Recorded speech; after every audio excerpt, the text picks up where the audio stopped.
जी अस्सलाम वालेकुम everyone, welcome back to another episode of bulls and bears. ये वाला जो एपिसोड है हम एक हफ्ते के बाद कर रहे हैं। लास्ट वीक हमने नहीं कर पाए थे बिकॉज एक तो फराज की तबीयत भी खराब थी and he was travelling as well. और इस दफा इस वीक जो है हम दोनों वीक्स को थोड़ा सा कवर भी करते हैं।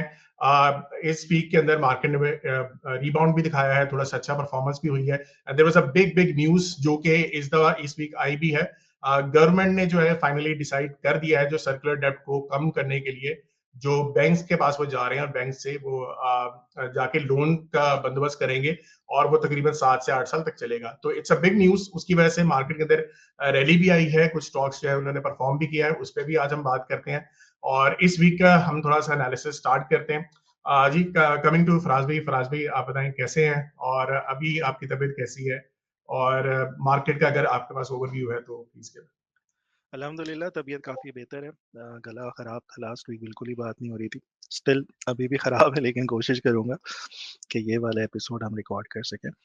अच्छा, लास्ट 2 वीक से, बल्कि उससे पहले से ही हम डिस्कस करते हुए आ रहे थे कि मार्केट साइडवेज ही रहेगी, कंसोलिडेशन में रहेगी, और मैं ये भी कह रहा था ये फ्रस्ट्रेटिंग फेज़ होता है।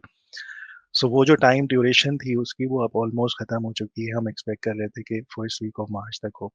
सो अभी तक जिस तरीके से हम लेके चल रहे थे, जितना हमें आइडिया था कि मार्केट साइडवेज रहेगी, उसी तरीके से रही। फिर बीच में 1-2 दफ़ा ये भी मैंने कह दिया था कि वो जो एक हम एक्सपेक्ट कर रहे थे कि बड़ी मेजर करेक्शंस आ सकती हैं 10-15% की, वो फिलहाल टलती हुई नज़र आ रही थी, और वैसे ही हुआ। उसके बाद हमने देखा कि फ़रवरी भी तकरीबन वहीं पे क्लोज़ हुआ जहाँ से शुरू हुआ था। सो ओवरऑल ठीक रहा। जो हमारे जितने भी ट्रेड प्लान थे वो सब इंटैक्ट ही हैं, स्टॉप लॉस किसी का हिट नहीं हुआ। इवन हम ग्लोबल मार्केट्स की भी बात करें तो हमने एक जीयू की शॉर्ट कॉल दी हुई थी 1.27 से, वो परफेक्टली प्ले की। फिर गोल्ड का हमारा सेल स्टॉप था 29.15 का, वो बड़ा ज़बरदस्त प्ले किया। उसके बाद वो 28.37 तक भी गया। सो ओवरऑल तो 2 वीक्स अच्छे रहे मार्केट्स को लेकर, और मार्केट्स में अपॉर्च्युनिटीज़ भी आती रहीं बाहर की ग्लोबल मार्केट्स में। सो आगे अभी डिटेल से हम बात करते हैं टॉपिक वाइज। सो आपकी तरफ आते हैं। बड़ी चेंजेस हैं कुछ मैक्रोस के ऊपर पाकिस्तान में। जी, coming to the macroeconomics तो थोड़ा सा मैं अपनी स्क्रीन भी शेयर कर देता हूँ। सबसे पहले तो यहाँ पे मैं ये बताता चलूँ कि हमारा जो फंडामेंटल्स कैपिटल मार्केट की हम 20% का इस टाइम अर्ली पार्ट डिस्काउंट मिल रहा है। ऑलरेडी आप लोगों ने देख लिया है कि जो हम स्टॉक्स रिकमेंड भी करते हैं वो काफी अच्छा परफॉर्म भी कर रहे हैं। और ये जो अगेन स्किल है कि आपको ये कैपिटल मार्केट्स आपने इन्वेस्टमेंट करनी है या ट्रेडिंग करनी है, this is very very important. और आजकल दुनिया के अंदर ये बहुत ज्यादा ट्रेंड में है। ऑलरेडी मैंने काफी दफा बताया भी, मैं दोबारा रिपीट करता हूँ, 60% जो है अमेरिकन यानी कि यूएसए के जो सिटीजन हैं वो डायरेक्टली या इनडायरेक्टली स्टॉक मार्केट में इन्वेस्ट करते हैं। बाकी मुल्क में भी काफी ज्यादा है, टर्की के अंदर 20% के करीब है, मिडिल ईस्ट में काफी ज्यादा लोग अब इन्वेस्टमेंट करते हैं। हमारा जो हमसाया मुल्क है, neighbouring country, 11% of the population directly या इनडायरेक्टली उसमें इन्वेस्टमेंट करता है। हम बहुत ज्यादा तनकीद करते हैं जी वहां पे बहुत पॉवर्टी है, ये मसला है वो मसला है, लेकिन वहां पे लोगों को थोड़ा सा फाइनेंशियल लिटरेसी है और वो वहां पे इन्वेस्टमेंट भी करते हैं। पाकिस्तान में अभी तक 0.1% सिर्फ लोग हैं, मेरे ख्याल से इससे भी शायद कम है। तो आप अंदाजा लगा सकते हो कि ये एक ऐसी मार्केट है, ऐसी एसेट क्लास है जो बेहतरीन रिटर्न देती है।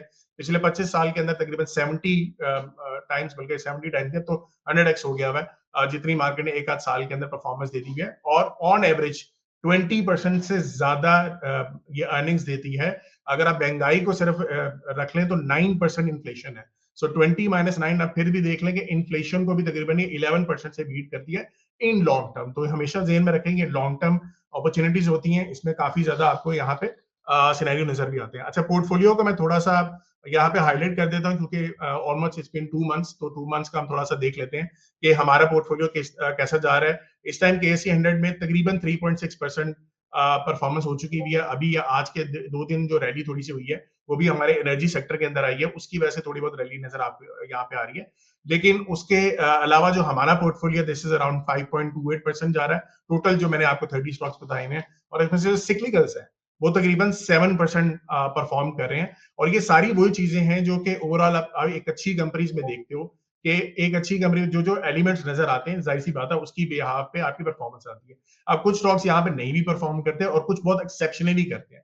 तो हमें क्योंकि ये चीज अंदाजा लगाना होता है कि आगे आने वाले वक्त के अंदर कौन कौन से स्टॉक्स ज्यादा बेहतर हो सकते हैं।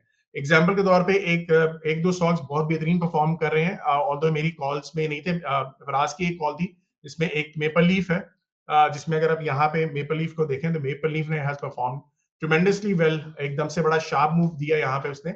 और इसी तरीके से टीजीएल यहाँ पे अगर आप देखो तो लास्ट टाइम मुझे याद है कि तारिक ग्लास की मैंने जब ये सेशन कर रहा था ग्लास सेक्टर की हमने डिस्कशन की थी, तो मैंने टीजीएल को कहा था this is one of my favourite stocks as well, बहुत लॉन्ग टर्म बहुत अच्छे इसने गेन्स दिए हैं। इसका कर्जा आप देखोगे तो बिल्कुल जीरो कर्जा है, कैश इसके बाद बहुत ज्यादा पड़ा हुआ है, और ये एकदम से जो इसकी परफॉर्मेंस आई हुई है इसमें कोई रॉकेट साइंस नहीं है। इसके बैक एंड में मैं थोड़ा सा आपको दिखा देता हूं ताकि आपको थोड़ी सी अंडरस्टैंडिंग हो कि बेसिकली हम अपने एंड पे कर क्या रहे होते हैं। ये जो आपको जितने भी मैं स्टॉक्स बताता हूँ या रेकमेंड करता हूँ, इसके पीछे एक बहुत बड़ी वर्किंग होती है। जिस तरीके से मैं यहाँ पे कुछ स्टॉक्स देख रहे हो, मैं यहाँ पे इसके रैंकिंग देता हूँ, और तो मैंने इसको कलर नहीं किया भाई, ये मेरा अपना खुद से मैनुअल वर्क है।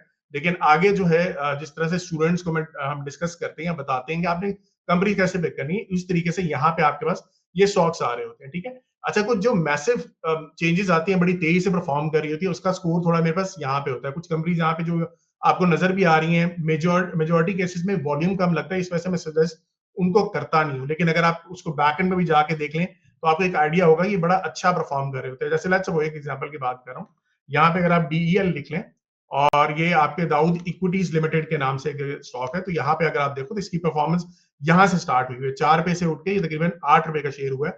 सो तकरीबन डबल हो गया, बल्कि इससे भी ज्यादा ऊपर गया था, थोड़ा सा अभी नीचे आया हुआ है। अच्छा, कहने का मकसद ये है कि इसमें फंडामेंटल्स भी कुछ चीजें अच्छी होती हैं और आपके ट्रिगर्स भी होते हैं। अब यहाँ पे ये वाला एक स्कोर मेरे पास है, ये आपके जो बेहतरीन कंपनीज होती हैं, यानी कि जो बहुत ही जिनका फंडामेंटली स्ट्रॉन्ग चल रही हो, जिसमें खैर ट्रिगर ट्रिगर तो सेकंड आता है, लेकिन जो मेजरली किसी का कर्जा कम है, कैश ज्यादा है, रेवेन्यू अच्छा जनरेट कर रहे हैं, प्रॉफिट अच्छा जनरेट करते हैं, तो ये सारी कंपनीज यहाँ पे मेरे पास मेंशन होती है। दिखाने का मकसद आपको यहाँ पे दिखा रहा हूँ कि टीजीएल अगर आप यहाँ पे देखोगे तो मेरे पास ये यहाँ पे एक आ रहा है, और this is in the top 10% of all the companies in Pakistan stock exchange. जो 500 कंपनीज है उनमें से टॉप में आ रही है, और टीजीएल जो है वो आपकी केएसई 100 में भी आती है, टॉप 100 कंपनीज में भी आती है। तो यहाँ पे अगर इस चीज को कंसिडर किया जाए, जहां पे अगर इसका स्कोर मेरे पास बहुत जबरदस्त आ रहा है, 452 आ रहा है, यानी कि टोटल हमारे पास 1 से लेके 487 तकरीबन मेरे पास टोटल स्कोर बनते हैं, उसमें से 452 इसका रैंकिंग थी। अभी ये 2 महीने पहले का ये मेरे पास डाटा पड़ा हुआ है, मैंने इसको अपडेट नहीं किया, लेकिन अगर मैं अपडेट करूंगा तो आपको नजर आएगा कि टीजीएल बड़ा बेहतरीन यहाँ पे परफॉर्मेंस दी है। दूसरी एक चीज जो मैंने आप लोगों को एक्सप्लोसिव स्टॉक की एक स्ट्रैटेजी भी मैंने बताई थी, तो उसने भी बड़ा बेहतरीन परफॉर्मेंस दिखाई है।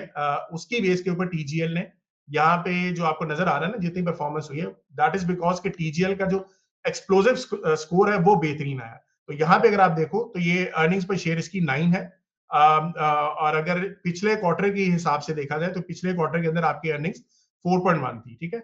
सो अगर आप देखो तो तकरीबन ये 100% का इंक्रीज क्वार्टर ऑन क्वार्टर आया है, और इसकी रीजन अगेन बहुत अच्छी कंपनी परफॉर्म भी कर रही है, ऑल्दो ग्लास पूरा सेक्टर जो है बहुत ज्यादा मुतासिर हुआ है रॉ मटेरियल की कॉस्ट के ऊपर, लेकिन चूंकि ये कंपनी इसके पास कर्जा कम है, इसके पास कैश भी अच्छा है, ये अच्छा यूटिलाइज भी कर रहे होते हैं, और एक दो ट्रिगर्स और भी हैं इसके अंदर, जैसे कि इनके पास इस दफा टैक्सेस वगैरह का इम्प्लीकेशन इनके ऊपर नहीं आई है, वो चीज थी। इसके अलावा जो है इन्होंने अपना ऑपरेटिंग प्रॉफिट बहुत अच्छा किया है, सेल्स वगैरह इनकी काफी जबरदस्त ग्रो की है। तो ये छोटी छोटी चीजें होती है, इसको मद्देनजर रखते हुए आप कंपनीज को अर्निंग्स को देख सकते हो, और ये चीज हम आपको कोर्स में सिखाते भी हैं।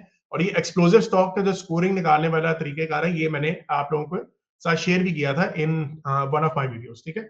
सो यहाँ पे आ जाते हैं। सबसे पहले फूड एंड पर्सनल, आज का जो टॉपिक होगा फूड एंड पर्सनल केयर के ऊपर होगा, लेकिन थोड़ा सा इकोनॉमी को देख लेते हैं। सबसे पहले जो है आपकी इन्फ्लेशन जो है तकरीबन 1.5% पे आ चुकी है, और आपका जो रियल इंटरेस्ट रेट है दिस इज अराउंड 10.5%, और ये एक बहुत बड़ा जंप आपको यहाँ पे नजर आ रहा है। मंडे के दिन हमारी मॉनेटरी पॉलिसी भी है, बहुत ज्यादा चांसेस ये हैं कि आपकी क्योंकि रियल इंटरेस्ट रेट बहुत ज्यादा है, तो आप मॉनेटरी पॉलिसी के अंदर इंटरेस्ट रेट को कम होता हुआ शायद आप नजर आएगा भी, लेकिन काफी हद तक एनालिस्ट कुछ ये भी कह रहे हैं कि ये प्राइस इन हो गया जी, ये इतना ज्यादा नहीं करेंगे, लेकिन मेरे ख्याल से बहुत ज्यादा भी बहुत रूम पड़ा हुआ है, आपके इंटरेस्ट रेट को नीचे आना चाहिए, आपकी इन्फ्लेशन अभी काफी नीचे है। सीमेंट की प्राइसेस जो है वो नॉर्थ में बढ़ा दी गई है 20 to 30 रुपीज पर बैग, और अभी तकरीबन 1300 से 1350 रुपए तक आपकी जो है एक बोरी की प्राइस जो है वो तकरीबन इस टाइम पे आ चुकी है सीमेंट प्राइसेस, सीमेंट की। और इसकी वजह से भी आपको सीमेंट्स के अंदर अच्छी रैलीज भी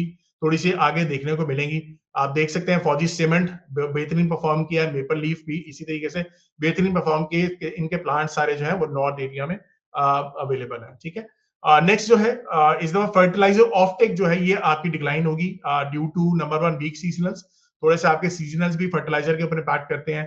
फिर आपकी जो वाटर सप्लाई के ऊपर कुछ डिसरप्शंस हैं, कॉन्टिन्यूस डिसरप्शंस, इसकी वजह से थोड़ा सा मसला मसाइल है। और फिर आपकी जो लोअर क्रॉप प्राइसेस हैं इस दफा जो आ रही है उसका भी थोड़ा सा असर आ सकता है इसके ऊपर। तो ओवरऑल यूरिया और डायमोनियम फॉस्फेट जो होता है डैप, जिसके जो ये दोनों आपकी यूज होती हैं फर्टिलाइजर के अंदर, इनकी जो ऑफ टेक है वो तकरीबन 37% या 64% और 64% डिक्लाइन हुई है। सो ये चीज आप थोड़ा सा देख लो। फर्टिलाइजर और तो बहुत जबरदस्त सेक्टर है, बहुत कैश रिच सेक्टर है, बहुत बेहतरीन परफॉर्म कर रहा है, आगे भी I think it can be pretty good. लेकिन यहाँ पे थोड़ा सा नजर आ रहा है कि दिस इज गोइंग डाउन। अच्छा, नेक्स्ट जो है इंटरनेशनल ऑयल प्राइसेस अब हमारी $70 से नीचे आ चुकी हुई हैं। रिसेंटली मैंने अपने स्टूडेंट्स के साथ भी शेयर किया था कि आपका कैनेडियन डॉलर बड़ा बेहतरीन पहले बहुत एकदम से शार्पली नीचे गिरा था यार। उसका फंडामेंटल्स कुछ डाटा लास्ट एक दो दिन पहले आया, तो उसमें बहुत ही जबरदस्त के नंबर्स आए हैं। कैनेडियन डॉलर ने बड़ा तेजी से परफॉर्म किया है। कहने का मकसद ये है कि इंटरनेशनल ऑयल जो है वो कैनेडियन डॉलर के साथ भी लिंक्ड होता है। तो आपका $70 से नीचे जो आया है, एक तो फॉरेक्स के अंदर भी इंपैक्ट आया, दूसरा अगर पाकिस्तान पर्सपेक्टिव से बात की जाए तो पाकिस्तान के लिए ऑयल का रेट नीचे आना, $70 से नीचे आना, this is very good sign for us. क्योंकि इससे क्या होगा कि हमारी जो महंगाई होती है वो ज्यादातर पाकिस्तान जो ऑयल इंपोर्ट करता है उसकी बेस पे बहुत ज्यादा होती है। तो $70 से नीचे आ गया है। ओएमसीज की जो सेल है, ऑयल मार्केटिंग कंपनीज की, तो तकरीबन अगर एक साल की निस्बत देखा जाए 2% का तकरीबन इजाफा है उसके अंदर। बहुत ज्यादा मेजर इजाफा नहीं देखा गया, ऑल्दो इसके अंदर इजाफा आना चाहिए जो कि फंडामेंटल्स बताते हैं, लेकिन अभी तक इसमें ज्यादा जंप नजर नहीं आया। पीडीएल की जो कलेक्शन है वो तकरीबन बिलो टारगेट है। ये पेट्रोलियम डेवलपमेंट लेवी होता है, ये टैक्स आईएमएफ के कहने पे पाकिस्तान चार्ज करता है। आप जो पेट्रोल डलवाते हैं उसके अंदर पीडीएल का जो एक रेट है, नंबर होता है, वो भी कलेक्ट किया जाता है और वो आईएमएफ के कहने पे हम कलेक्ट करते हैं।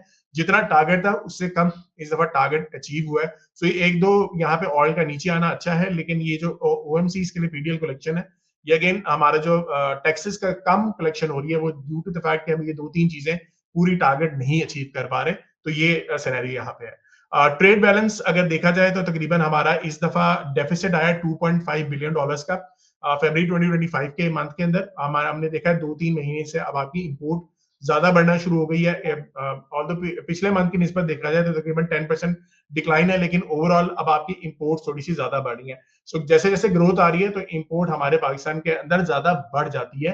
लेकिन यहाँ पे अगेन हमारी जो गवर्नमेंट है वो ये कह रही है कि हमारा जो पूरे साल का टारगेट है, जो हमारी जीडीपी होगी उसका तकरीबन हम -1% -2% तक इसको मेंटेन करेंगे, ट्रेड डेफिसिट को। तो अगर तो ये मेंटेन आप कर लेते हो, this is very well good for us. लेकिन अगर ये ज्यादा बढ़ गया, ट्रेड डेफिसिट ज्यादा बढ़ गया, तो हमारे पाकिस्तानी रुपये के ऊपर भी थोड़ा बहुत प्रेशर आ सकता है। लेकिन इसमें अगेन दूसरे फैक्टर्स भी आते हैं। फिलहाल तो अभी $2.5 बिलियन तक ही हमारा डेफिसिट पहुंचा है, लेकिन इसको थोड़ा सा कंट्रोल में ही रहना चाहिए। सो ये दो तीन फैक्टर्स थे यहाँ पे। और एक हमें यहाँ पे जो मेजर एक न्यूज है वो मैं आप लोगों के साथ शेयर कर दूं, जिसकी वजह से हमारे जो एनर्जी स्टॉक्स हैं वो भी काफी बेहतरीन परफॉर्म कर रहे हैं। सर्कुलर डेब्ट जो है ये गवर्नमेंट ने डिसाइड किया कि इसको अब हम खत्म करेंगे और तकरीबन 1.2 ट्रिलियन रुपीस का जो है वो लोन बैंक से लिया जाएगा और वो तकरीबन 6 to 7% इंटरेस्ट रेट के ऊपर चार्ज होगा 7 सालों के लिए। ठीक है, खैर अभी ये बातें चल रही हैं, अब इसके ऊपर फाइनलाइज क्या होगा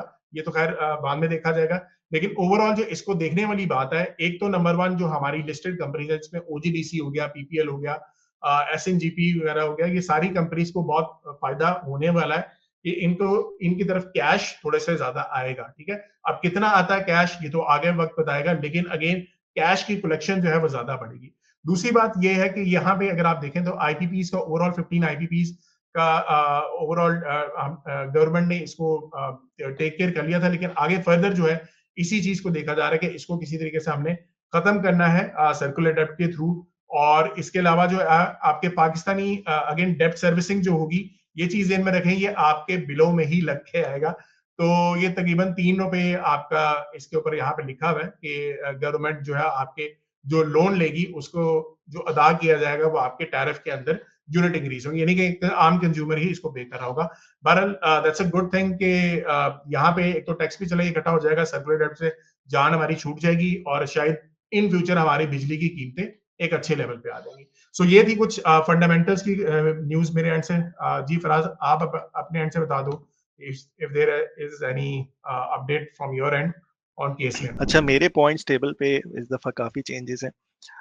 बुल्स के वेट ज्यादा होते हुए नजर आ रहे हैं, बेयर्स के कम होते हुए नजर आ रहे हैं। इसका मतलब है कि मार्केट जो है अब यहाँ से एडवांसिंग फेज में जा सकती है, यानी कि यहाँ से अब ट्रेंड कर सकती है। जो एक फ्रस्ट्रेटिंग फेज था 2 मंथ्स का, जो हमने पहले से हाईलाइट कर दिया था कि एक्सपेक्ट कर सकते हैं कि ये यहाँ से साइडवेज हो जाएगी, वैसे ही हुआ और वो टाइम अच्छा गुजर गया अल्हम्दुलिल्लाह। कोई बहुत बड़ी मेजर करेक्शन नहीं आई जिससे बहुत लोग परेशान होते।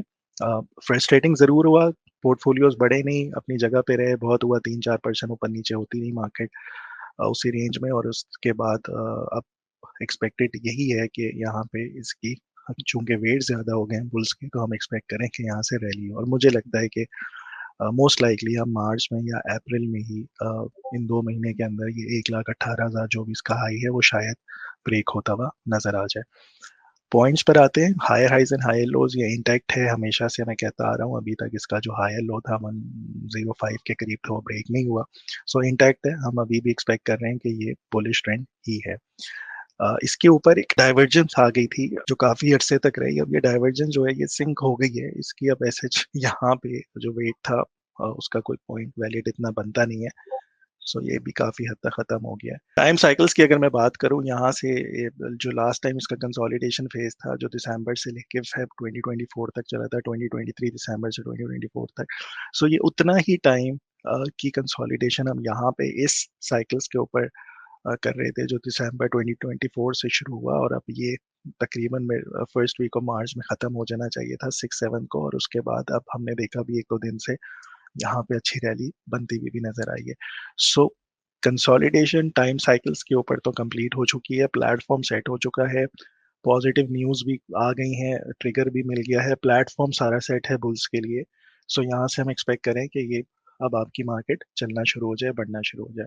तीसरा पॉइंट एक बहुत इंपॉर्टेंट है कि सीजनल्स के ऊपर जो मार्च का फर्स्ट वीक होता है वो बहुत इंपॉर्टेंट है और बहुत मैटर करता है। अगर मार्च का फर्स्ट वीक जो है वो नेगेटिव में क्लोज हो जाए, यहाँ पे मैं दिखाता हूँ आपको, तो पूरा साल मार्केट तंग करती है, साइडवेज रहती है। जैसे मार्च 2022 में मार्च का जो फर्स्ट वीक था वो नेगेटिव क्लोजिंग थी, थोड़ा सा ऊपर गया और उसके बाद हमने देखा कि पूरा साल 2022 जो है वो स्ट्रगल करता रहा। इसी तरीके से 2021 में भी से पैटर्न था, स्ट्रगल करता रहा। 2019 में भी मार्च जो था फर्स्ट वीक वो नेगेटिव था, उसके बाद पूरे साल मार्केट आपकी तंग करती रही। 2018 में भी ऐसे पैटर्न था, 2017 में भी था। लेकिन क्या होता है जब आपकी market first week of March में ग्रीन बंद होती है? सो 2023 में हमने देखा था फर्स्ट वीक ऑफ मार्च जो था वो पॉजिटिव क्लोजिंग थी, उसके बाद पूरा साल मार्केट ने रैली की। सेम इज द केस 2024 में, सेम पैटर्न, ग्रीन पॉजिटिव नजर आया था और उसके बाद रैली किया।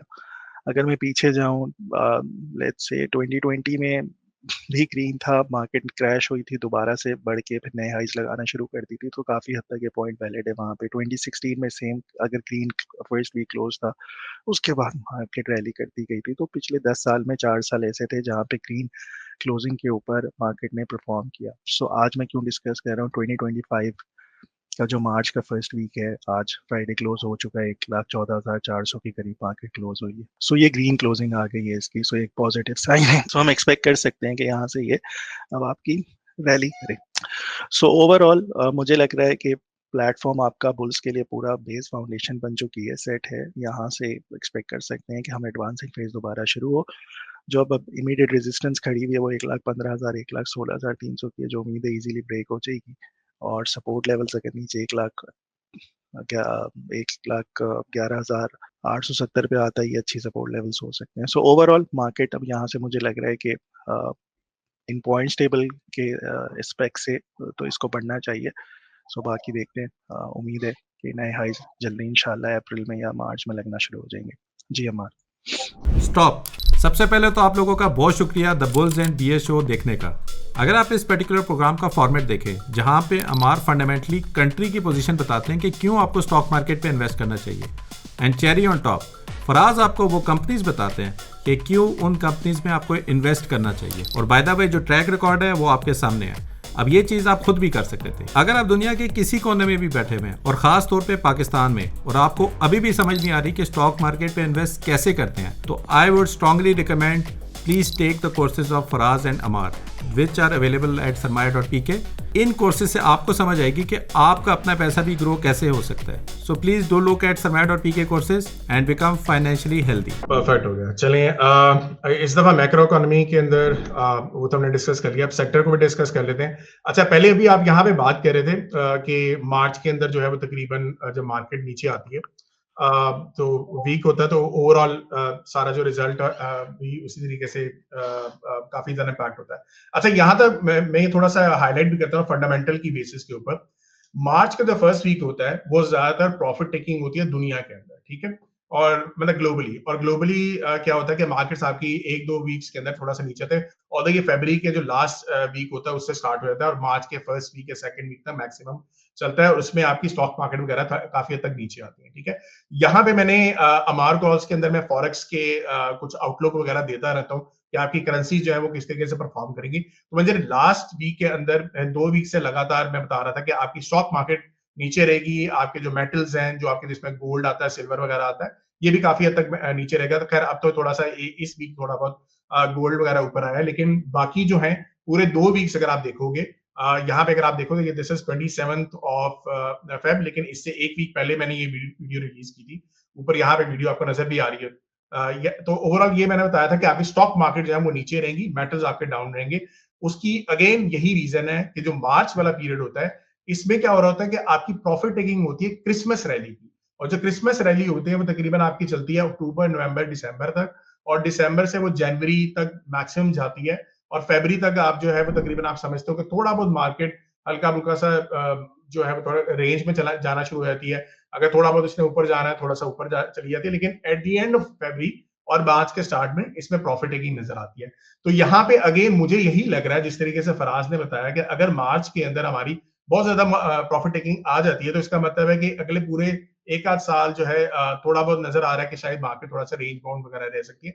लेकिन अगेन अगर आपकी वो पॉजिटिव नजर आती है, तो दिस मीन्स कि अगर आपकी जो क्रिसमस रैली आई है उसमें जो प्रॉफिट्स लोगों ने बनाए हैं, उसके बाद भी दे आर स्टिल विलिंग कि दे नो कि मार्केट जो है वो थोड़ा सा बेहतर रह सकती है, उसके बेस के ऊपर भी मार्केट परफॉर्म कर सकती है। लेकिन द पॉइंट बीइंग इज कि अगेन इस चीज को अंडरस्टैंड करना, सीजनल कैसे चलते हैं, फंडामेंटल्स क्या हैं, what is the reason behind, this is more important. और यही चीज हम आपको बुल्स एंड बीयर्स में भी बता रहे होते हैं, that is free of cost as well. और ये जो अगर आप ट्रेनिंग्स वगैरह लेते हो, तो इसमें बकायदा 1 वीक के हिसाब से मैं आप लोगों को बता रहा होता हूँ कि किस तरीके से आप कौन सी करेंसी को देख सकते हैं। यूरो एयूडी हमारा ऊपर था, यूरो एनएसडी ऊपर था, पाउंड एयूडी, खैर ये फॉरेक्स फंडामेंटल्स के अंदर था। ये सारे मैंने कॉल्स थी कि आपके ये करेंसी इस वीक के अंदर ऊपर जा सकती हैं, ऑड कैन डाउन और जेपीवाई, सारी जितनी भी डायरेक्शन मैंने बताई थी सारी were at the right spot, ठीक है। तो ये ओवरऑल कहने का मकसद ये है कि आपको थोड़ी सी अंडरस्टैंडिंग खुद भी सीखनी चाहिए, ताकि आप इसकी अंडरस्टैंडिंग खुद से इसको जाके अप्लाई करें, and then that is beneficial for you. अच्छा अमार, यहाँ पे एक और बात मैं बता दूं अभी जो 100 इंडेक्स के स्पेसिफिकली बात करें, तो हमारे पास अभी ना 3 बड़े मेजर इवेंट्स हैं। एक तो मॉनेटरी पॉलिसी सर पर है 10 मार्च को, उसके बाद IMF टॉक्स चल रही हैं आपकी, सेकेंडली अब आपकी मार्केट जो आय कर रही है वो मई जून के एंड में जो बजट होता है उसको कर रही होती है, तो यहाँ से सारी वो तैयारी शुरू हो चुकी है। सो मार्केट में जो वॉलेटिलिटी होती है मार्च से जो शुरू होती है ऑनवर्ड्स जुलाई तक चलती है, ये इस तरह के इवेंट्स होते हैं जिसमें हमारी मार्केट उनको नज़र पहले से देख रही होती है। सो आगे जो बहुत बड़ा एक इवेंट आपका आएगा वो बजट आएगा, और सारी नज़रें गवर्नमेंट की पॉलिसीज पर हैं, जो कि अभी तक पिछले 1 साल में काफ़ी हद तक स्टॉक मार्केट की फेवर में रही हैं, और उम्मीद है कि आगे भी बेहतर होती हुई नजर आएंगी। जी आप ये टॉपिक शुरू करें। जी बिल्कुल आप सही कह रहे हो, और आगे मॉनेटरी पॉलिसी जो नीचे भी आनी है, फिर उसके बाद बजट के अंदर आपको मुझे लगता है बिजनेस फ्रेंडली एनवायरनमेंट आपका क्रिएट किया जाएगा, बिजनेस को एक्सपैंड किया जाएगा, government is more focus on it as well.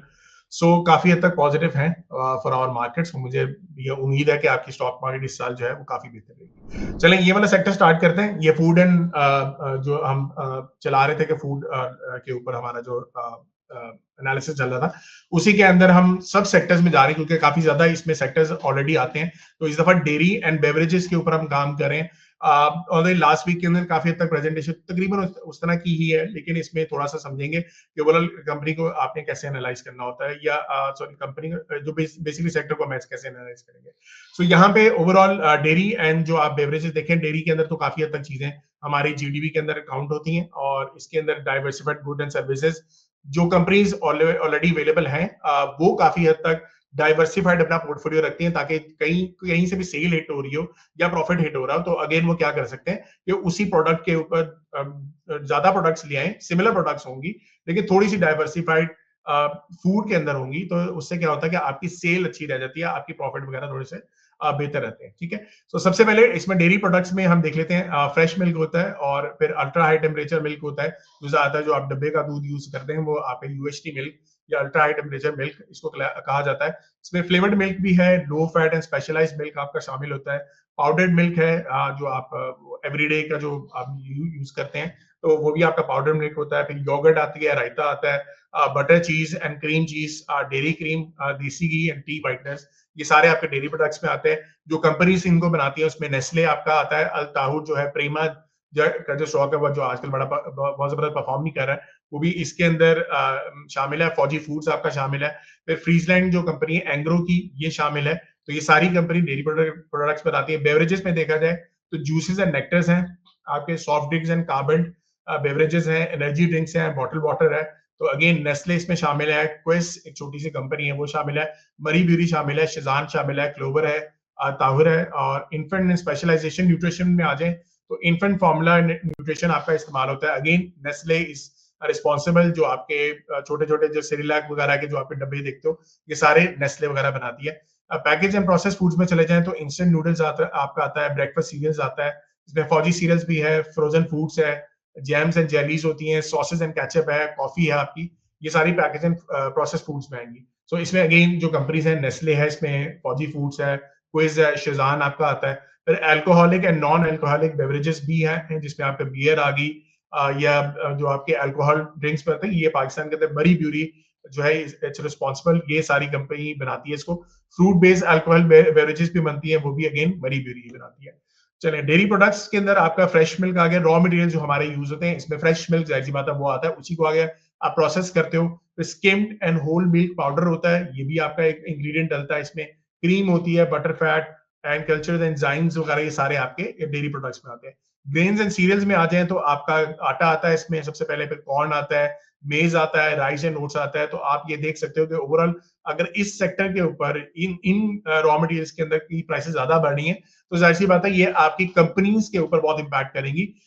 ये चीज को ध्यान में रखें, जो कंपनीज अपने पास इनके मार्जिन मेंटेन होते हैं वो मार्जिन इसलिए थोड़े से बेहतर होते हैं क्योंकि इनको एक आइडिया होता है कि बैक एंड से ये रॉ मटेरियल जो है ऊपर नीचे हो सकते हैं, उसकी वजह से हम प्राइसेस को बार बार ऊपर नीचे करेंगे तो काफी ज्यादा लोगों के ऊपर इंपैक्ट आएगा और ब्रांडिंग भी खराब होती है उसकी वजह से। तो ये प्राइस अच्छा मार्जिन पे रखते हैं, लेकिन यहाँ पे ये चीज आपको मद्देनजर रखना है फ्रॉम बिजनेस पर्सपेक्टिव, अगर आपके रॉ मटेरियल की प्राइसेस ज्यादा बढ़ रही हैं तो जाहिर सी बात है मार्जिन आपके कम हो जाएंगे, मार्जिन कम होंगे तो उससे आपके अर्निंग्स इंपैक्ट हो सकती है। स्वीटनेस के ऊपर आते हैं, शुगर बेस्ड इंग्रेडिएंट्स में आपका शुगर आएगी सबसे पहले, ग्लूकोज सिरप आता है, हाई फ्रुक्टोज कॉर्न सिरप है, हनी है आपका, फिर फ्रूट्स एंड वेजिटेबल्स आपके बहुत ज्यादा यूज होते हैं। मीट एंड पोल्ट्री प्रोडक्ट्स जो है वो चिकन उसमें आता है, बीफ, मटन, एग्स, ये सारी खैर आपको पता है ऑलरेडी इसमें प्रेमा वगैरह जो है अल्ताहु बहुत ज्यादा काम कर रही है। इसके अलावा टॉमसीएल जो स्टॉक है वो भी आपके इसके अंदर मटन के अंदर बहुत ज्यादा काम करते हैं। बेवरेजेस एंड फ्रेगमेंटेशन इंग्रेडिएंट्स के अंदर आपके मॉल्टेड बार्ली आता है, हॉप्स आता है, यीस्ट आती है, कार्बोनेटेड वाटर आता है, फ्रूट पल्प्स एंड कॉन्सेंट्रेट्स आते हैं आपके। फिर इसके अलावा जो ऑयल एंड फैट्स है, जो आपका पाम ऑयल आता है जो आपका मलेशिया थाईलैंड से आता है आपका बहुत ज्यादा, तो ये इंपोर्ट होता है। और फिर वेजिटेबल ऑयल्स में आपका यूज होता है, डेयरी फैट्स जो है, बटर, घी, ये भी आपका ऑयल एंड फैट्स में यूज होता है। तो ये सारे आपके रॉ मटेरियल्स है।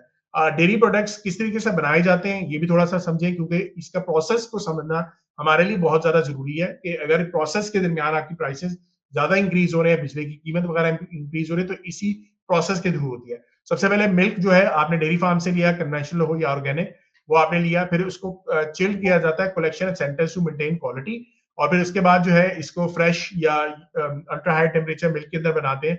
पैस्चराइजेशन होती है, फिर इसकी ट्रीटमेंट इस तरह से होती है कि जैसे दूध को उबाला नहीं देते हम, घरों में दूध को उबाला दिया जाता है, इस तरीके से इन इंडस्ट्री भी इसकी बहुत ज्यादा एक हीट दी जाती है, फिर उसके बाद इसको कूल डाउन किया जाता है, फिर पैकेजिंग होती है। फ्लेवर्ड मिल्क के अंदर आपके एडिटिव्स एंड फ्लेवर्स ऐड होते हैं, फिर उसके बाद आपकी योगर्ट के अंदर आपकी फर्मेंटेशन होती है, चर्निंग होती है, या क्रीम सेपरेशन जो होती है वो भी आपकी योगर्ट में की जाती है। फिर डिस्ट्रीब्यूशन होती है, अपने होलसेलर्स रिटेलर्स के पास जाता है और कंज्यूमर्स को आपको मिलता है fresh UST milk, flavoured milk, yoghurt, butter, ये सारी आपको चीजें प्रोवाइड होती है। इसके प्रोडक्ट्स के अंदर ये आपका वैल्यू चेन है, रॉ मटेरियल आपका डेयरी से आया, क्वालिटी चेक हुआ, वो क्वालिटी चेक बहुत ज्यादा इंपॉर्टेंट होता है हमारे यहाँ पे, क्योंकि ये अगेन आप लोगों ने जो आगे देना होता है, कम लोगों को देना है, जाहिर सी बात है, हमने कंज्यूम करना है, हमने खाना पीना है, तो जाहिर सी बात है क्वालिटी अच्छी होगी तभी ये आगे जाना चाहिए। यूएसडी ट्रीटमेंट फिर होती है यूजिंग, जिस तरह मैंने बताया कि उसको हीट किया जाता है, फिर कूल किया जाता है, अगेन उसको वापस लाने के लिए, फिर prior to filling of water raw material turn into cream, cheese या शुगर या मिल्क डायरेक्टली भी आपको बेचा जाता है। ठीक है, इसके बाद बेवरेजेस पे आते हैं। इसमें वाटर बेस्ड बेवरेजेस, आपके फिल्टर्ड वाटर, बहुत से पानी यूज होगा इसमें, फ्लेवरिंग्स होंगी, प्रिजर्वेटिव्स यूज होते हैं, फिर जूसेस के अंदर आपके फ्रूट कॉन्सेंट्रेट, स्वीटनेस, एडिटिव्स वगैरह आपके इसमें डलते हैं। टी एंड कॉफी के अंदर आपकी टी लीव्स, कॉफी बीन्स जो आप ज्यादातर इंपोर्ट करते हैं, हमारे बाहर से आता है टी, चाय वगैरह या कॉफी जो हम कंज्यूम करते हैं, इंपोर्टेड भी होती है, इसमें लोकल थोड़ी सी भी होती है। सिरप्स एंड स्क्वशेस में fruit extract, sugar and citric acid, ये आपका यूज होता है, और इसका जो प्रोसेस होता है उस पर आपको वाटर में प्योरिफिकेशन होती है, ब्लेंडिंग ऑफ इंग्रेडिएंट्स या पैस्चराइजेशन आप जूसेस के लिए आपका बनाया जाता है। फिर कार्बोनेशन जो होती है, वो आपने देखा है कि बोतल के अंदर जो कार्बोनेशन होती है, जिसमें गैस वगैरह डली होती है, ये बेसिक कार्बोनाइजेशन होती है। और for sorting, extraction of T and coffee, bottling, Canning और पैकेजिंग होती है आपकी, और मेजर जो आपके प्लेस है, नेस्ले है, पेप्सिको, कोका कोला, टपाल और शिजान है, और फिर अगेन इसको डिस्ट्रीब्यूट किया जाता है। जो आपके पास आता है वो आपके सारे बेवरेजेस, सिरप्स वगैरह बनते हैं। इससे नेक्स्ट चलते हैं, इन्फेंट न्यूट्रिशन के अंदर आपके जो बच्चों के लिए जो पाउडर वगैरह यूज होता है, या आपका खाना होता है, उसमें डेयरी प्रोटीन्स आपकी होती हैं, ऑयल्स होता है, विटामिन एंड मिनरल्स होते हैं। फिर आपके बेबी फूड के अंदर grains, fruits, vegetables, protein source, imported भी कुछ हम करते हैं, और ज्यादातर जो है लोकली सोर्स हमारी अपना जो खाना पीना है, वो जो वेजिटेबल्स वगैरह, फ्रूट्स वगैरह यूज होते हैं, हमारे यहाँ से भी यूज होते हैं। फॉर्मुला मिल्क के अंदर आपकी पहले ब्लेंडिंग होती है, फिर होमोजेनाइजेशन एक प्रोसेस होता है, वो किया जाता है, फिर इसको पाउडर फॉर्म में ड्राई किया जाता है, उसके बाद पैकेजिंग होती है। ठीक है, और इसके अंदर आपके इंग्रेडिएंट प्रिपरेशन होती है, कुकिंग होती है, ड्राइंग होती है, प्योरिंग आप कहते हैं, कह लें, पैकेजिंग होती है। मेजर प्लेयर इसमें आपके नेस्ले भी है, एबट भी इवन आता है, एबट के भी कुछ प्रोडक्ट्स आपने देखे, नॉन एसेंशियल ड्रग्स के जो आते हैं, उसमें भी ये चीजें पाई जाती हैं। फ्रीजलैंड जो है आपकी कंपनी, एंग्रो की जो कंपनी है, वो भी आपकी इसमें पाई जाती है। सो इसमें अगेन जो आपका एंड प्रोडक्ट होता है, वो आपके इन्फेंट्स की जो चीजें हैं, ऑर्गेनिक होगी या एलर्जन फ्री ऑप्शंस वगैरह सारी अवेलेबल जो होती हैं, वो सारी आपकी इधर प्रोवाइड होती हैं। और उसके बाद पैकेज एंड प्रोसेस फूड जो है, जिसमें आपका नेस्ले, शिजान, फौजी फूड्स एंड क्विस की कंपनी है, ये सारी है। इसमें इंस्टेंट नूडल्स आप देख लो, काफी ज्यादा मशहूर है। उसमें व्हीट फ्लोर आपका यूज होता है, पाम ऑयल यूज होता है, स्टार्च होता है, सीजनिंग होती है। और अच्छा, खैर फ्रॉम मेडिकल पर्सपेक्टिव ये भी मैं आपको बताता चलूं, इंस्टेंट नूडल्स इसलिए थोड़ा सा कहा जाता है कि ये थोड़ा सा हेल्थ के लिए बुरा है, क्योंकि इसमें ज्यादा पाम ऑयल बहुत ज्यादा यूज होता है। पाम ऑयल हमें टेस्ट के हिसाब से बहुत अच्छा लगता है, और ये हम इंपोर्ट भी करते हैं, लेकिन इसका थोड़े से हेल्थ वाइज जो है ना, इसमें बेनिफिट इतने नहीं है। खैर, इंस्टेंट नूडल्स बनाए जाते हैं। ब्रेकफास्ट सीरियल्स के अंदर व्हीट आपका यूज होता है, कॉर्न, राइस, ओट्स, शुगर वगैरह यूज होती है। फ्रोजन गुड्स के अंदर आपके फ्रेश फ्रूट्स हैं, वेजिटेबल्स है, मीट वगैरह है। जैम्स एंड जेलीज के अंदर फ्रेश फ्रूट्स आपके इस्तेमाल होंगे। केचप, सॉसेस एंड केचप आपकी बनती है, इसमें टोमेटोज, विनेगर, शुगर, स्पाइसेस वगैरह सारी आपकी मौजूद होती है। प्रोसेस कैसे होता है, पहले क्लीन होता है, फिर सॉर्टिंग की जाती है, फिर मिलिंग की जाती है सीरियल एंड नूडल्स के लिए। फिर कुकिंग, मिक्सिंग, फॉर्मुलेशन होती है, पैस्चराइजेशन होती है, डिहाइड्रेशन और फ्रीजिंग होती है। ये फ्रोजन फूड एंड जैम्स के लिए किया जाता है। अगेन ये प्रोसेस है सारा, आप इसको थोड़ा सा गूगल करके भी अगर आप और पूरा डिटेल में समझना चाहते हैं तो आप देख सकते हो। पैकेजिंग के लिए आपकी कंज्यूमर रेडी फॉर्म्स के अंदर आपके पाउचेस आते हैं, जार्स आता है, कार्टन्स वगैरह आपके बनते हैं। तो आप खुद ही से अब यहाँ पे देखें, इसको दिखाने का मकसद ये है कि आपको प्रोसेस थोड़े से समझ आने चाहिए कि एक कंपनी जो काम करे उसको क्या क्या इंग्रेडिएंट यूज करने की जरूरत पड़ी है। डिस्ट्रीब्यूशन एंड सप्लाई चेन के अंदर water warehousing, cold storage में इनको रखा जाता है, वो बहुत ज्यादा जरूरी होते हैं। ट्रांसपोर्टेशन टू फिर अगेन होलसेलर्स वगैरह को दिए जाते हैं, और साथ में ऑनलाइन ई कॉमर्स पे भी इसको बेचा जाता है। रिटेल एंड कंज्यूमर सेल्स के अंदर सेल्स थ्रू सुपरमार्केट्स वगैरह होती हैं। डायरेक्ट टू कंज्यूमर सेल्स वगैरह भी आपकी यहाँ पे होती है। इंस्टीट्यूशन सेल्स वगैरह, होटल्स वगैरह में भी आपकी इसमें सेल पाई जाती है। अल्कोहलिक में चले जाते हैं, माल्टेड बार्ली, हॉप्स, यीस्ट वगैरह आपकी यूज होती है। फ्रेश फूड्स आपके यूज होते हैं। फिर इसको प्रोसेस जो होता है, इसमें मॉल्टिंग होती है, आपकी मैशिंग की जाती है, फर्मेंटेशन एंड ब्रूइंग होती है। ये बियर के लिए आपकी इसी तरीके से प्रोसेस किया जाता है, यहाँ पे भी यूज होता है। इंटरनेशनली भी जब बियर वगैरह बनाई जाती है, यही प्रोसेस होता है। फ्रूट क्रशिंग होती है आपकी, फर्मेंटेशन एंड एजिंग, जो आपके फ्रूट से रिलेटेड जो आपकी बेवरेजेस होती हैं, वो भी इसमें अल्कोहलिक भी आती है, नॉन अल्कोहलिक भी आती है, सारी इसी प्रोसेस के थ्रू होती है। फिल्ट्रेशन होती है, पैस्चराइजेशन होती है, फिर कार्बोनेशन आपकी अगेन पाई जाती है। पैकेजिंग के अंदर आपकी बॉटल कैंस के अंदर आप इसको बनाया जाता है, और फिर warehousing and cold storage के अंदर इनको बेच के इनको फिर सेल किया जाता है। सो ये सारी कंपनीज थी। अच्छा, वन बाय वन कंपनीज को देख लेते हैं। सबसे मेजर जो सबसे बड़ी कंपनी इसमें है वो that is Nestle. Beverages dairy के अंदर ये 4 कंपनीज हम हाईलाइट करके देखेंगे। नेस्ले, एंग्रो की जो फ्रीजलैंड कंपनी है, फौजी फूड्स, आता हो जो प्रेमा है, उसके बाद मरी ब्यूरी है, शिजान, क्लोवर और क्विज। सो यहाँ पे नेस्ले को सबसे पहले देख लेते हैं। नेस्ले आपका मिल्क पैक बनाता है, बहुत मशहूर है, आप एड बहुत ज्यादा इसकी देखते हैं आजकल, इंसान में भी बहुत ज्यादा एड्स इसकी देख रहे होंगे। योगर्ट के अंदर आपका नेस्ले की योगर्ट अपनी होती है, नेस्ले का रायता है इसमें। बेवरेजेस के अंदर आपने देखा होगा नेस्ले फ्रूटा वाइटर्स बहुत ज्यादा मशहूर है, इसकी भी एड्स आती हैं। प्योर आपके नेस्ले प्योर लाइफ जो बॉटल वाटर है। कॉफी इसमें आती है आपके नेस्ले नेस्कैफे की। माइलो आता है। कलनरी के अंदर आपकी मैगी नूडल्स होती हैं, वो भी आपकी इसी में नेस्ले में पाई जाती हैं। फिर ब्रेकफास्ट सीरीज के अंदर Nestle Coco Crunch, Nestle cornflakes काफी मशहूर है। इन्फेंट न्यूट्रिशन के अंदर सिरेलैक, नेस्ले, नेस्ले लैक्टोजन, ये सारी आपकी कंपनीज सारी मौजूद है।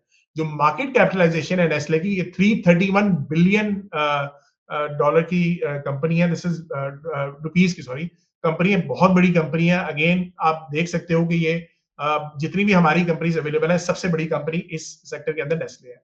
इसके प्रोडक्ट्स कुछ यहाँ पे नजर भी आ रहे हैं, ऑलरेडी हमने डिस्कस कर लिए। एंग्रो के अंदर जो कंपनी है FCEPL, इसमें ऑलपर्स आता है आपका, आपने काफी देखा होगा। तरंग, ये तरक तरक कह रहा हूं, सॉरी, जो देसी क्रीम एंड टरका देसी घी, यहाँ पे आपका ये पाया जाता है। चीज भी है। टी व्हाइटनिंग के अंदर तरंग जो है, सॉरी, तरंग जो है, ये आपकी टी व्हाइटनर होती है, ये सारी कंपनी ये बनाती है। ओमोर जो है आइसक्रीम, आपने सुना होगा। डेरी उमंग जो है, ये भी सारी company this is responsible for this. इसमें डेयरी के जो फ्रोजन डेजर्ट्स हैं, वो उनकी सेल निस्बतन आप देख रहे हो कम है। 91 बिलियन जो है वो तकरीबन सेल इनकी डेयरी प्रोडक्ट्स से आ रही है। नेक्स्ट ये एंग्रो के अंदर आप देख सकते हैं, ये सारी कंपनीज इसमें अवेलेबल हैं, ये कुछ प्रोडक्ट्स हैं।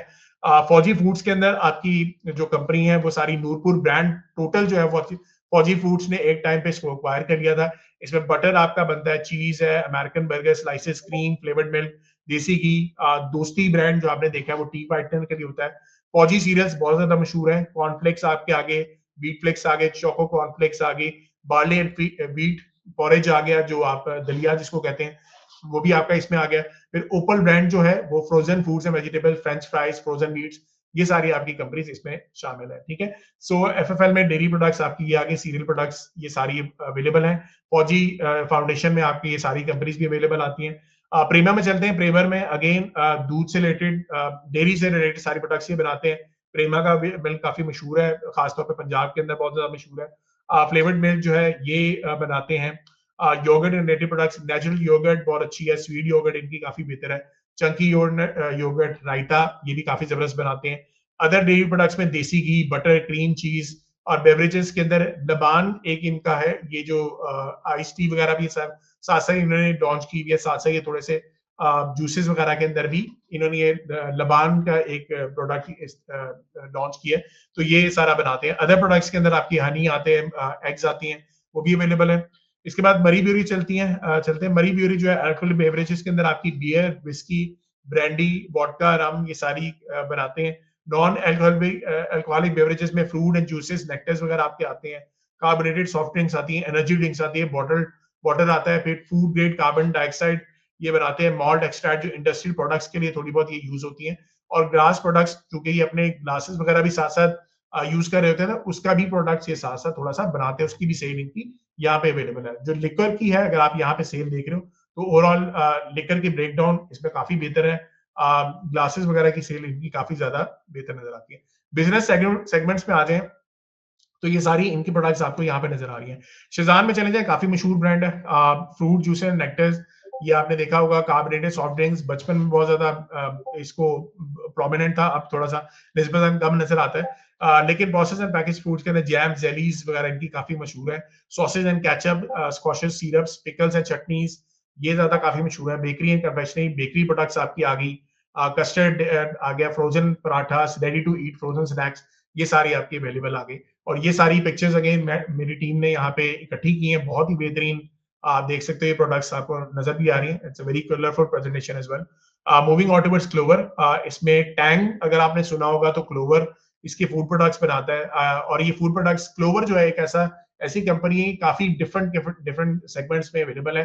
कंज्यूमर ड्यूरेबल्स में ऑफिस ऑटोमेशन प्रोडक्ट्स भी ये बनाते हैं, मार्केटिंग डिस्ट्रीब्यूशन के लिए, आफ्टर सेल सपोर्ट के लिए, डिजिटल सॉल्यूशंस वगैरह भी बनाते हैं। थोड़ा सा आईटी से भी आप देख रहे हो क्लोवर्स का कोई ताल्लुक है। इसके अलावा जो है कार केयर प्रोडक्ट्स भी बनाते हैं, तो आप ये देख सकते हो कि नीचे इनके ब्रांड्स हैं जो गाड़ियों के लिए भी थोड़ा सा ये यूज होते हैं। इसके अलावा लुब्रिकेंट्स वगैरह भी ये इनके यहाँ पे शामिल है। और इसके अलावा जो इंडस्ट्रियल इक्विपमेंट्स के अंदर ये fuel dispensers and vending machines ये भी बनाते हैं। जैसे कि अगर आप ये देख रहे हैं कि ऑयल की जो आपकी वेंडिंग मशीन्स वगैरह बनती हैं, वो भी कुछ क्लोवर अपने एंड से बनाता है। ये थोड़ा सा आप देख लीजिएगा कंपनी के अंदर जाके कितना कितना परसेंटेज ये बना रहे होते हैं। IT and business services already मैंने यहाँ पे डिस्कस कर लिए। क्विज जो है ये बेवरेजेस के अंदर कुछ छोटी कंपनी है। Quiz, Cola, lemon up, orange drink वगैरह थोड़ा सा बनाते हैं, जैम्स एंड जेलीज बनाते हैं, सॉसेज एंड केचप वगैरह भी सारी बनाते हैं। अच्छा चले अभी थोड़ा सा हम सेक्टर के ऊपर आ जाते हैं। थोड़ी सी चीजें ही हैं, ज्यादा मेजर नहीं है, लास्ट टाइम हमने काफी डिस्कस कर ली थी। ओवरऑल आप देख रहे हो कि सेल्स वगैरह बहुत ज्यादा बढ़ रही है, हमारी पॉपुलेशन साथ साथ जो बढ़ रही है इसको भी थोड़ा सा मद्देनजर रखें। जैसे जैसे हमारी सेल्स भी बढ़ रही है, पॉपुलेशन भी बढ़ रही है, ओवरऑल कंपनी वाइज देखना होता है कि किसी की सेल्स ज्यादा बढ़ रही है एज कम्पेयर टू पॉपुलेशन, तो वो ज्यादा बेहतर है। प्रॉफिट भी ज्यादा बढ़ना चाहिए। और एक चीज यहाँ पे मद्देनजर रखें कि हमारी न्यूट्रिशन यहाँ पे पाकिस्तान के अंदर बहुत ज्यादा मसला है। ओवरऑल 34% जो है चिल्ड्रन जो अंडर एज 5 है, they do not have sufficient जो मेलन्यूट्रिशन का जो आपके जो चेकलिस्ट होती है, आप कह लो कि जो पॉइंट्स जो कंसिडर होते हैं वो हमारे पूरे नहीं है। तो ये चीज बड़ा जरूरी है हमारे लिए कि एक चेकलिस्ट हमारी बेहतर होनी चाहिए, हमारे प्रोडक्ट्स जो है उसके ऊपर कॉन्सेंट्रेशन ज्यादा होनी चाहिए। ठीक है, ओवरऑल हमारी जो डेयरी के अंदर इंडस्ट्री में देखा जाए तो ये मिल्क जहां से आता है, काउ एंड बफलो का हमारा ज्यादा यूज होता है। तकरीबन आप 90% जो है हमारा तकरीबन मिल्क की कंजप्शन यहीं से आती है। फ्रेश मिल्क की प्राइसेस देख लें, कर्ड, पाउडर्ड मिल्क, सबकी तकरीबन प्राइसेस 2024 फिस्कल ईयर आपका काफी ज्यादा बढ़ी है। नेक्स्ट ये इस ईयर भी थोड़ा बहुत हो सकता है इस दफा इस साल कम बढ़े, लेकिन अगेन आप कंसिडर करो कि प्राइसेस हमारी जैसे महंगाई होगी वो ज्यादा बढ़ेंगी। ठीक है, दूसरी चीज बहुत इंपॉर्टेंट है आपकी brand strength and consumer loyalty. तो ये चीज आप जेन में रखें कि brand is very important. Market share जो है कितना है आपका पूरे सेगमेंट के अंदर, ये आपको पता होना चाहिए। जैसे नेस्ले का बहुत ज्यादा बड़ा सेगमेंट है, बहुत ही मशहूर उसके प्रोडक्ट्स हैं, तो ये चीज आपको कंसिडर करनी चाहिए। Pricing power and product differentiation, तो प्राइसिंग पावर बहुत इंपॉर्टेंट है। जितना रॉ मटेरियल आपको सस्ता मिल रहा है उतना ही आपकी कंपनी के लिए ज्यादा बेहतर है। तो अगेन ब्रांड्स को कंसिडर करते हुए प्रॉफिट मार्जिन देखना इस सेक्टर के अंदर थोड़ा सा इंपॉर्टेंट है। ठीक है, नेक्स्ट चले जाते हैं raw material prices fluctuations. Again ये बहुत मैटर करती है, मैंने ऑलरेडी बताया। दूध की कीमत बढ़ गई, आटे की कीमत बढ़ गई, तो ये सारी चीजें बहुत ज्यादा इंपैक्ट करेंगी। Inflation and purchasing power of consumers, ये महंगाई ज्यादा बढ़ती है तो इसके ऊपर इंपैक्ट आता है। हालांकि ये सारा सेक्टर वो है जो क्या है आपकी नीड्स है, तो नीड्स आपकी बेहतर रहेंगी तो इतना कोई मसला नहीं होता, लेकिन ओवरऑल कंसिडर करना चाहिए कि कुछ कमी आ सकती है। Impact of government policies regulations, ये बहुत इंपॉर्टेंट है। टैक्सेस होगी आपके बेवरेजेस के ऊपर, डेयरी सब्सिडीज वगैरह होगी। इंपोर्ट एंड एक्सपोर्ट रिस्ट्रिक्शन जो है ये बहुत इंपॉर्टेंट है। जैसे मरी ब्यूरी के ऊपर सेगमेंट के ऊपर कुछ रिस्ट्रिक्शंस हैं कि आप इंपोर्ट वगैरह नहीं कर सकते या एक्सपोर्ट नहीं कर सकते, तो ये भी कुछ आपको कंसिडर करनी पड़ेगी। ये सेक्टर टू सेक्टर वेरी करता है। सप्लाई चेन डिस्ट्रीब्यूशन स्ट्रेंथ के अंदर आपकी फैक्ट्रीज एफिशिएंसी लेवल्स कितने जबरदस्त आ रहे हैं, प्रोडक्शन एंड प्रोसेसिंग कैपेसिटी कैसी है, logistics and supply chain efficiency कैसी है, ये सारी बहुत इंपॉर्टेंट होती हैं। और अगेन ये सेक्टर को आप ओवरऑल देख सकते हो कि जैसे आपकी डेयरी प्रोडक्ट्स वाली कंपनीज हैं, उनका transportation is a big cost, वो उनको करनी पड़ती है। लेकिन अगेन पेट्रोल की कीमत कम होगी तो उनके लिए ज्यादा बेहतर है, ट्रांसपोर्टेशन कॉस्ट उनको सस्ती पड़ेगी। तो ये चीज आपको थोड़ा सा देखना है। जियोग्राफिकल रीच ज्यादा दूर है तो जाहिर सी बात है तभी आपको इम्पैक्ट पड़ेगा। करीब है, डिस्ट्रीब्यूटर्स वगैरह पास है तो उनको देना आसान है, तो उनसे आगे आप काम कर सकते हो। तो ये भी अगेन बहुत इंपॉर्टेंट है। नेक्स्ट चलते हैं इनोवेशन, अगेन बहुत जरूरी है। डाइवर्सिफिकेशन इसमें चाहिए, जैसे कि नेस्ले बहुत डाइवर्सिफाइड कंपनी है, इसी तरीके से क्लोवर को आप देख रहे हैं डाइवर्सिफाइड बिजनेस है। काफी हद तक कंपनीज काफी इसमें डाइवर्सिफाइड नजर आ रही हैं। सो अगेन बहुत अच्छी कंपनीज हैं। आगे diversification is very important, investment in R&D is very important. तो अगेन रिसर्च एंड डेवलपमेंट के ऊपर आपने काम बहुत ज्यादा करना होता है। आप रिसर्च करते रहो, डेवलपमेंट करते रहो, नई प्रोडक्ट्स के अंदर चीजें लाते रहो, तो ये आपके लिए बहुत बेहतर है। टेक्नोलॉजी वगैरह के लिए आपका यूज बेहतर है। Food and safety quality standards maintain बहुत ज्यादा जरूरी करना है, वो आप ऑलरेडी हमने बताया कि स्टैंडर्ड मीट करना पड़ता है। कंप्लायंस में SCGP and PSX listing requirements, ये सारी चीजें, एनवायरमेंटल एंड सस्टेनेबिलिटी प्रैक्टिसेस, ये भी इंपॉर्टेंट है। तो ये सारी चीजें आपकी यहाँ पे आ गई। अगेन बहुत ज्यादा इस पे हमने टाइम कवर किया है, लेकिन this is important as well. तो सारी चीजें हमने यहाँ पे कवर कर दी जी। बैक टू फराज भाई, इस दफा अगर आपके पास कुछ स्टॉक्स वगैरह अवेलेबल है तो हमारे स्टॉक्स पे जाने से पहले ये जितनी हमने अभी कंपनीज डिस्कस की, हमें पोर्टफोलियो में लॉन्ग रन के लिए कौन सी होल्ड कर लेनी चाहिए? एक तो मरी ब्यूरी है, लेकिन उसके साथ इश्यूज ये हैं कि वो अल्कोहल लिकर वगैरह सेल करता है, तो बहुत से लोग इन्वेस्ट नहीं करना पसंद करते हैं। नेस्ले है, फौजी foods I think growing company में एक अच्छी पिक हो सकती है। FCEPL एंग्रो की जो है, आपकी क्या रिकमेंडेशंस हैं कि लॉन्ग रन में जो पोर्टफोलियोज होल्ड करना चाह रहे हैं, कौन से ऐसी पिक्स हों जिनको लेके रखा जाए?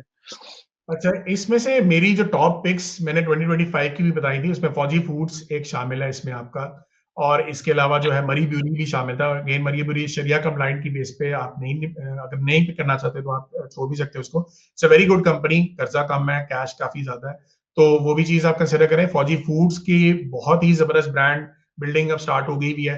2029 तक 100 बिलियन की वो कहते हैं कि हम सेल कर लेंगे, which is again very good. और वो जिस तरीके से वो ग्रो कर रहे हैं, काफी हद तक उनके भी सिनेरियो बहुत बेहतर लग रहा है। इसके अलावा नेस्ले भी अच्छी है। नेस्ले का थोड़ा सा मसला ये है कि थोड़ा सा इनका डेप्थ ज्यादा है, तो उसकी बेस के ऊपर थोड़ा सा इम्पैक्ट इनके ऊपर आता है, लेकिन ओवरऑल इसमें फ्री फ्लोट कम है नेस्ले का, तो ये एक बहुत बड़ा मसला है कि फ्री फ्लोट आपका कम होता है, तो इसमें फिर वॉल्यूम्स वगैरह नजर नहीं आते। इसके अलावा प्रेमा इट्स वेरी गुड कंपनी। प्रेमा आजकल जो है वो थोड़ा सा ये सेंसिटिव किस्म का है डेयरी प्रोडक्ट्स, इसमें अगर प्राइसेस ऊपर नीचे जाती है तो इस पे इम्पैक्ट आता है, वो एक की वजह से थोड़ा बहुत इनकी सेल्स कभी कभार ऊपर नीचे हो जाती है, लेकिन it's a very good brand, तो वो एक कंपनी आ गई। फिर क्लोवर, इट्स अनदर कंपनी जो बहुत अच्छा भी परफॉर्म कर रही है, लेकिन इसमें भी थोड़ा सा वॉलेटिलिटी काफी ज्यादा रहती है, सो उसको कंसिडर करते हुए ये कुछ स्टॉक्स हैं जिसको आप देख सकते हो। चलिए, सही हो गया, थैंक यू।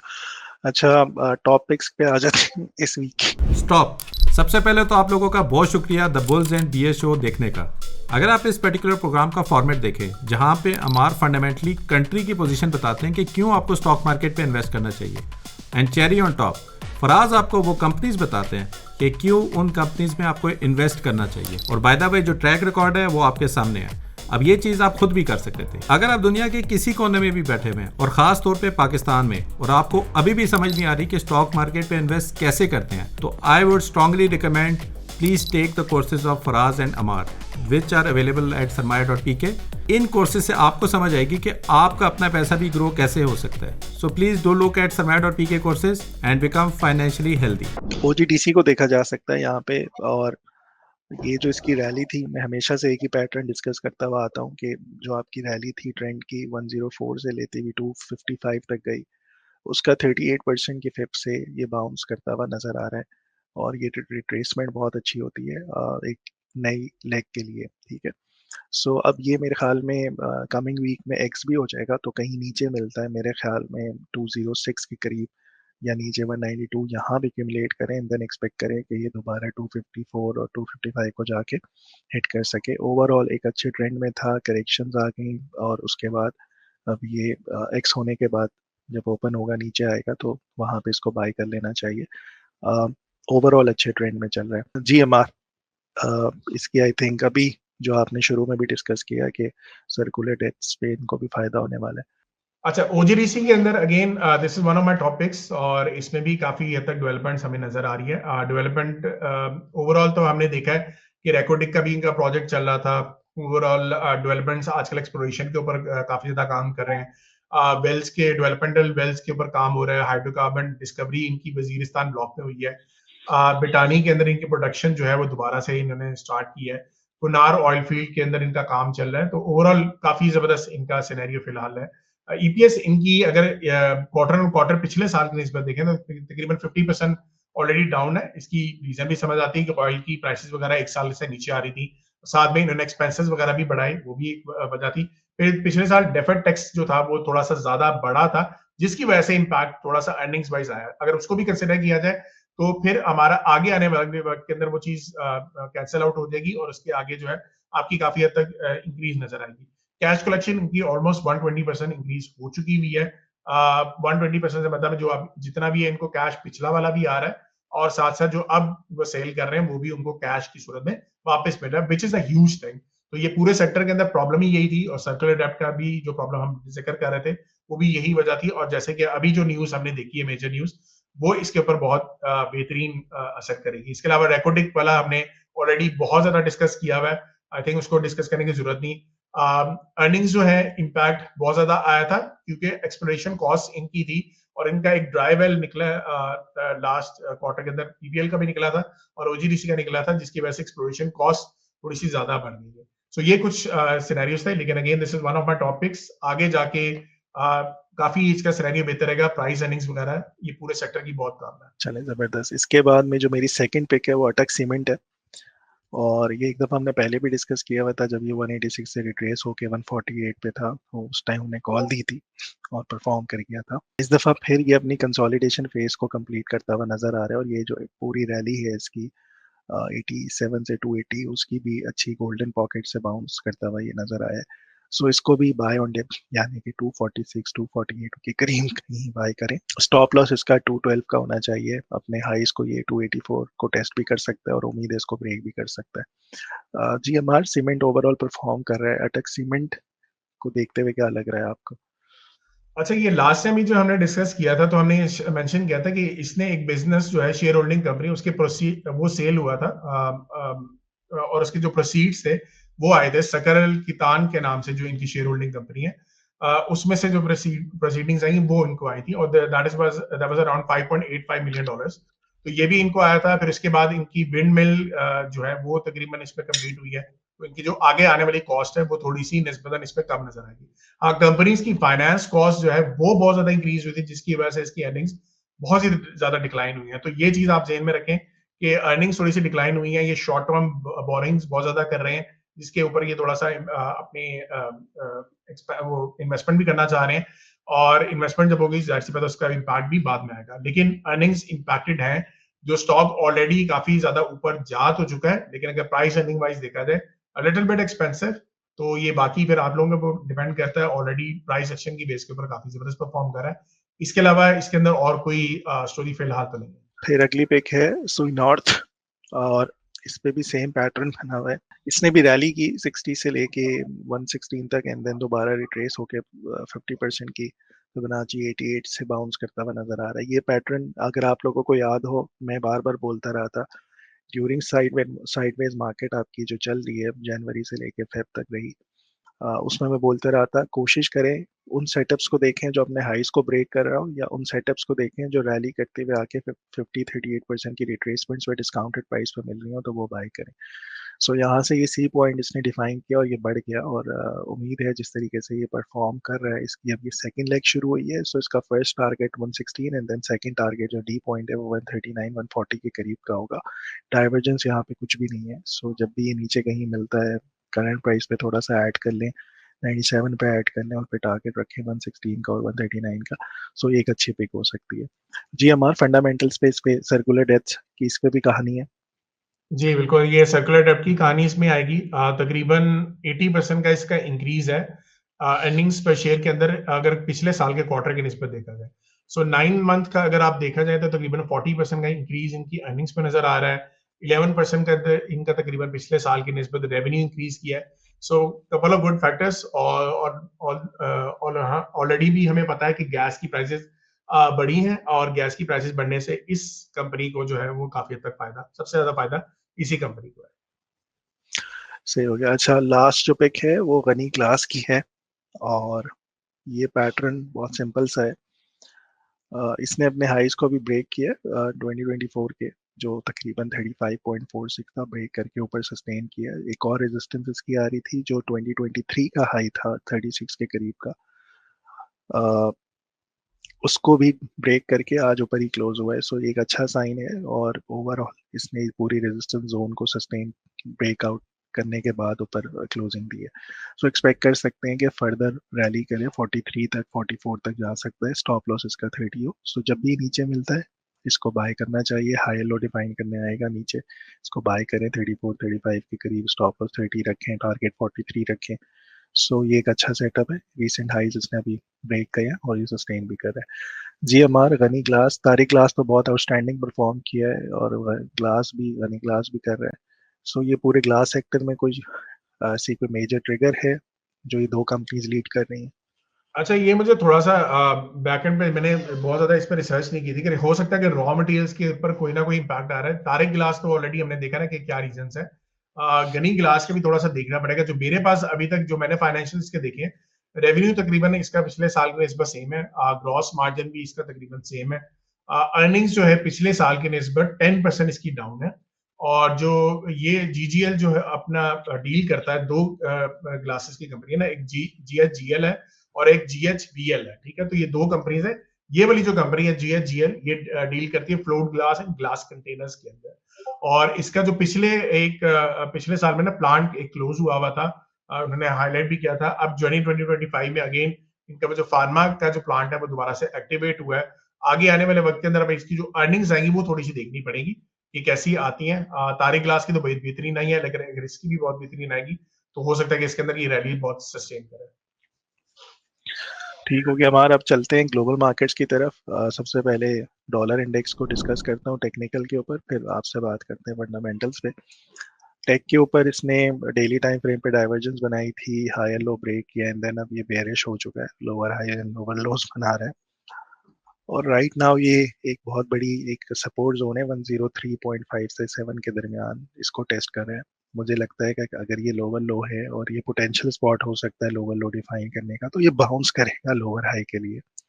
सो यहाँ से एक हम बाउंस एक्सपेक्ट कर सकते हैं। डॉलर इंडेक्स में है ये बेयरिश, लेकिन लोअर हाई के लिए हम बाउंस एक्सपेक्ट कर सकते हैं। जीएमआर डॉलर इंडेक्स पिछले दिनों, पिछले पूरे हफ्ते में काफी मार पड़ी है इसको। पूरे हफ्ता 5 कंसेक्यूटिव डेज 5 बड़ी बेयरिश रेड कैंडल्स। फंडामेंटल्स पे ऐसे क्या ट्रिगर्स थे जो इतनी बड़ा प्रेशर आया है इसमें? अच्छा, फंडामेंटल्स में इसके अंदर कुछ नेगेटिव भी न्यूज थी और एक दो इसकी पॉजिटिव न्यूज भी आई हैं, लेकिन मेजरली जो पिछले मंथ के अंदर इसका जो सीपीआई का इंक्रीज नजर आया था उसकी वजह से इसके ऊपर काफी जबरदस्त रैली नजर आई थी। अब जो नेक्स्ट वीक के अंदर इसका सीपीआई का डाटा आने वाला, that could be a very good trigger. और अगर सीजनल्स की बेस के ऊपर बात की जाए, ऑल्दो मैंने इसके 2 हफ्ते जो है इसकी ज्यादा ऊपर एनालिसिस नहीं किया हुआ, एनालिसिस तरह से सजेस्ट नहीं किया हुआ था। यूरो के अंदर मुझे बहुत ज्यादा पावर नजर आ रही थी, मैंने यूरो को बाय ओवरऑल बताया था। डॉलर इंडेक्स के अंदर नेक्स्ट वीक के अंदर जो मुझे न्यूज नजर आ रही है दैट इज सीपीआई न्यूज, जो कि बहुत इंपैक्ट कर सकती है। और उसकी बेस के ऊपर मार्च का जो वीक है, जो 15 से 20 के दरमियान जो आपका आता है, 10 से 20 समझ लें, उसके दरमियान में डॉलर को ऊपर बढ़ना चाहिए। और फिर उसके बाद अप्रैल में जाके थोड़ा सा दोबारा नीचे आता है। तो सीजनल की बेस पे भी और फंडामेंटल्स के ऊपर थोड़ा सा इसकी नेगेटिव न्यूज चल रही है। लेकिन अगर ये नंबर्स इसके इंक्रीज होते हैं नेक्स्ट वीक के अंदर तो फिर yes, this can come back as well. सही हो गया हमारा। जो मैं इस हफ्ते ट्रेड करूंगा पेयर, वो यूरो यूएसडी है और उसका 1 आवर टाइम फ्रेम देखते हैं। रैली तो कर रहा है ये बहुत अच्छा, जैसे आपने भी बताया हुआ है। मुझे ये लगता है यहाँ पे इसकी डाइवर्जेंस बनना शुरू हो गई है और जैसे हम एक्सपेक्ट कर रहे हैं कि डॉलर बाउंस करेगा तो यूरो यूएसडी करेक्शन लेने नीचे आएगा। सो मैं मेजर करेक्शन के ऊपर, यानी कि 0.382 या ये जो मैंने सपोर्ट लेवल यहाँ पे डिफाइन किया हुआ है 1.070, यहाँ बाय करूंगा और फिर एक्सपेक्ट करूंगा कि ये एक और लेग ऊपर की बनाए। सो मैं इंतजार करूंगा यूरो यूएसडी के नीचे आने का और मेजर करेक्शन के ऊपर फिर मैं बाय करके और इसकी रैली को फिर फर्दर प्ले करूंगा। सो ये मेरा एक ट्रेड प्लान है यूरो यूएसडी का। इसके अलावा अगर हम उस पे जाएं, यूएस स्टॉक मार्केट्स पे नैस 100 के ऊपर जाएं और डेली टाइम फ्रेम पे जाएं, तो यहाँ पे हमने जो इसका हायर लो था 20,500 का, वो ब्रेक हुआ। और ये सर्वर देख लीजिएगा आप लोग, वेरी करता है सर्वर टू प्राइस उस पर। तो यहाँ पे ये जो सपोर्ट थी हायर लो की, ये ब्रेक हुई है एंड देन ये नीचे आना शुरू हुआ है। अब कहाँ तक जा सकता है? दो प्रोजेक्शन है। एक तो ये मैग्नीट्यूड उठाएं अगर हम इसका यहाँ से 20,700 से लेके 17,700, जो लास्ट मेजर करेक्शन थी जो जुलाई 2024 में थी, उसका अगर मैं मैग्नीट्यूड उठाऊं तो ये इसकी प्रोजेक्शंस 18,900 के करीब की बनती है। अभी 20,000 चल रहा है, यानी कि 1100 पॉइंट्स नीचे। और दूसरी एक और सपोर्ट ये वाली ट्रेंड लाइन है जो कि बहुत करीब है, शायद फ्राइडे या मंडे को ही टेस्ट हो जाए। 19,800 करंट प्राइस से जिस टाइम मैं रिकॉर्ड कर रहा हूँ 200-300 पॉइंट नीचे ही है बस। फिर हम एक्सपेक्ट कर सकते हैं कि दोबारा रैली करे या बाउंस करे, क्योंकि जो जो जितनी भी ये ट्रम्प की टैरिफ वगैरह की न्यूज़ थी ऑलरेडी, अब इसमें काफ़ी ज़्यादा ब्लड बात बना, प्रेशर आया, प्राइस इन हो गया। अब ये कहीं सेटल्ड होके इसको फिर बाउंस करना चाहिए दोबारा।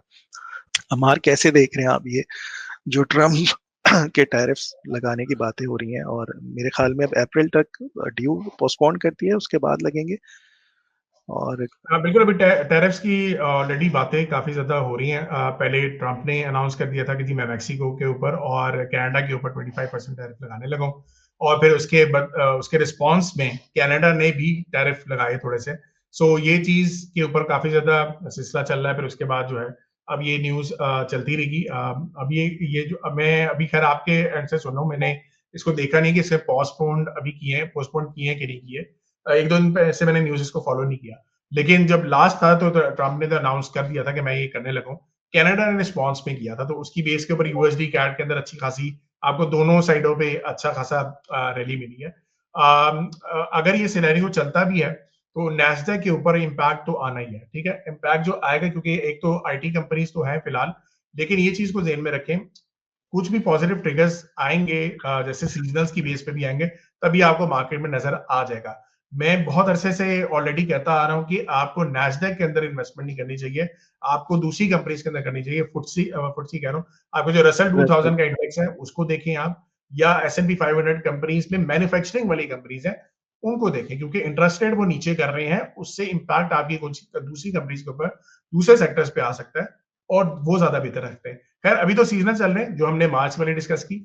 अब ये सीजनल्स नेक्स्ट वीक के अंदर जब खत्म हो जाएंगे उसके बाद ही आपको रैली करते हुए नजर भी आ जाएगा। सो ट्रेड प्लान इस पे नैस्डैक पे ही होना चाहिए, या तो आप इस जगह पे प्राइस सेक्शन देखें, अगर आपको थोड़े बहुत टेक्निकल्स पता है ट्रेंड लाइन के ऊपर कोई ग्रीन कैंडल क्लोज हो जाए फिर बाय करें, या फिर ये नीचे 18,900 आने का वेट करें, दूसरा सिनेरियो, या फिर 20,750 ये रेजिस्टेंस जो बनी है इसको ब्रेक करके दोबारा मार्केट खड़ी हो जाए।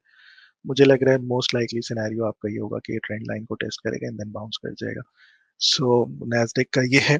इसके अलावा हम गोल्ड के ऊपर बात कर लेते हैं। लास्ट टाइम हमारी गोल्ड की बहुत अच्छी पिक रही थी, जिसमें मैंने ये सजेस्ट किया था कि 29-15 ब्रेक हो तो फिर शॉर्ट कीजिएगा। 15 ब्रेक हुआ, उसके बाद से सीधा 28-32 तक चला गया। गोल्ड में मैं फिलहाल बुलिश नहीं हूँ, ये बड़ा साइडवेज डिस्ट्रीब्यूशन फेज टाइप की प्राइस एक्शन इसके ऊपर हुआ है। तो मेरा प्लान बहुत सिंपल सा है कि जब ये 2890 को ब्रेक करेगा, सेल स्टॉप यहाँ से शॉर्ट करना चाहिए। 2890 ब्रेक हो तो फिर आप एक्सपेक्ट करें दोबारा 2855 और 37 इसको दोबारा जाके टेस्ट करें।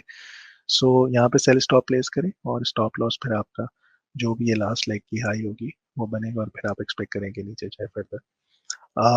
अमार कुछ है गोल्ड के ऊपर आपको लग रहा है सीजनल्स पे ओवरऑल? अच्छा, अभी हम डॉलर इंडेक्स पे बात कर रहे थे, तो डॉलर इंडेक्स अगर सीपीआई का डाटा अच्छा आता है तो वो परफॉर्म कर जाएगा, लेकिन अगर बुरा आएगा तो जाहिर सी बात है फिर आपका गोल्ड परफॉर्म करेगा। ये चीज आप तो अपने इन पे टेक्निकल्स बता रहे हैं, लेकिन फंडामेंटल्स को अगर मैं देखा जाए तो फिलहाल डॉलर के ऊपर बहुत ज्यादा इम्पैक्ट इसका डॉलर से ऑपोजिट आना चाहिए। लेकिन दूसरे एंड पे ये भी एक चीज मैं बता दूं, सीजनल्स के अंदर मार्च के सेंटर से गोल्ड बहुत जबरदस्त रैली करता है। ठीक है, तो अब ये देखना पड़ेगा, लेकिन 15 की बात कर रहा हूँ, 15 मार्च ऑनवर्ड्स। अगर नेक्स्ट वीक में हम देख लेंगे क्या सिनेरियो रहता है, लेकिन 15 ऑनवर्ड्स इसमें अच्छी खासी रैली आती है गोल्ड के अंदर। अभी फिलहाल डाउन है। मेरी कॉल भी जो मेरे फॉरेक्स फंडामेंटल्स के स्टूडेंट थे उनको मैंने ये कहा था कि आपके मेटल्स सारे डाउन रहेंगे। 2 हफ्ते पहले कहा था, तब से वो मार्केट डाउन ही है काफी अच्छा, आपने भी टेक्निकली बताया था, तो वो चीज तो अभी फिलहाल चल रही है। सही, ग्रेट। क्रिप्टो के ऊपर आ जाते हैं हमारे। BTC USDT इसने जो मेजर सपोर्ट थी 90,000 उसको ब्रेक किया, फिर 0.55 की रिट्रेसमेंट 79,000 को टेस्ट करने के बाद दोबारा बाउंस करके 95 हुआ। ये इस टाइम लोग परेशान हुए हैं क्रिप्टो को लेके काफी ज्यादा कि ये इसका हाई था और उसके बाद अब ये नीचे जाना शुरू हो गया। मैं एक चीज बता दूं, ये जो इसका हाई है 109, ये इसका हाई नहीं डिफाइन हुआ अभी। ये रैली करेगा और ये फर्दर अपने हाइस को ब्रेक करेगा। इसके कुछ पॉइंट्स मैंने निकाले हुए, आज थोड़ा टाइम का मैं गला भी इतना अच्छा नहीं है।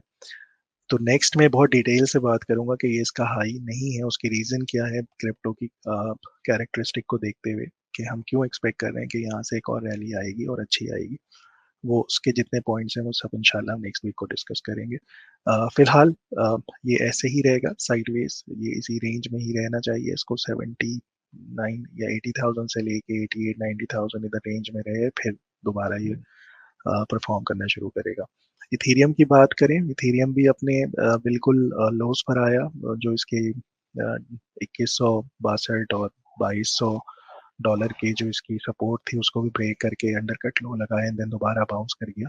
सो ओवरऑल इसको भी साइडवेज ही, लास्ट टाइम भी मैं कह रहा था कि ये कंसोलिडेशन होनी चाहिए अब साइडवेज होके। सो अब देखें कहाँ पे रुकता है, मेरे ख्याल में यहीं रुक जाना चाहिए।